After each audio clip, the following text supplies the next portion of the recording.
want to stand a little bit for Romeo tonight because this isn't an agenda-based thing. I'll call it how I see it. I loved Romeo tonight. Everything about him, I loved it. No, I loved it.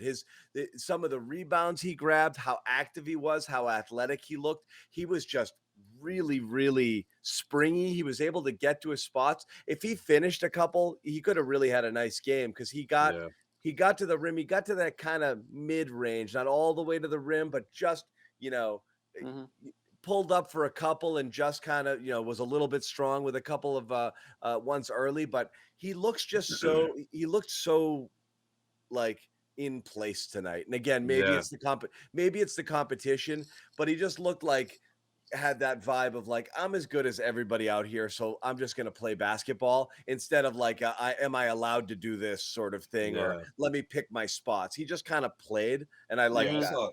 I saw some of that for sure, and you saw the confidence in his shot as well. Like to your point, it was zero hesitation. But then also in transition and coming off fresh off the bench, you didn't see any sort of like reservation in the sense like, wait, am I supposed to be here? Am I supposed to be, some of those things that we talk about with Romeo, where it takes him like a couple of plays to really get into things, but we didn't see that tonight. I felt like we saw a little bit of everything, and we saw a lot more confidence. I feel like for sure. Romeo definitely looks better than me this year. I mean, there's a clear assertiveness to his game, not a burst in the lane, but he gets to spots where he feels comfortable from. And like you said, John, even if it's in between, he can get some looks there, and he's able to dribble into his spots. I want to see a little more. That's where I thought he would score more. Yeah. What's funny is less there and more hitting threes, which I didn't see. I thought that would take a little longer to come. But again, the stroke was there tonight. I want to see him finish a little bit more when he gets into the in-between range. But yeah.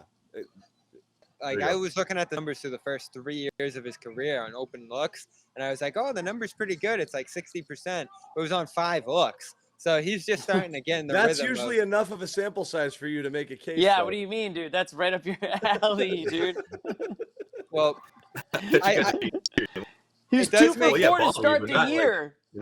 It does make me give him some leeway in terms of getting some rhythm off these Tatum kickouts and some other guys finding him in those corners, where he's had I think one good game. I forget which one it was, going on a little run there from that spot, but he gets open in that spot regularly, and he's going to have a Grant-like efficiency out there, because that's the guy that teams are going to kind of lean off there. I want to see him get some more opportunities to create off the dribble a little bit too, like we talked about with Richardson. Now, when Richardson comes back, he's probably the kind of player in this spot who makes Romeo a DMP in a game like this. But it is good that you can pull him up in this spot and get some good production like they did from him in this one.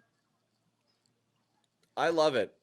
And it's it's what stinks is, in order to unlock it, sometimes you need like a Richardson or something to be out. You do wonder in that full lineup how many people's minutes are going to go not to zero, but are going to go down significantly.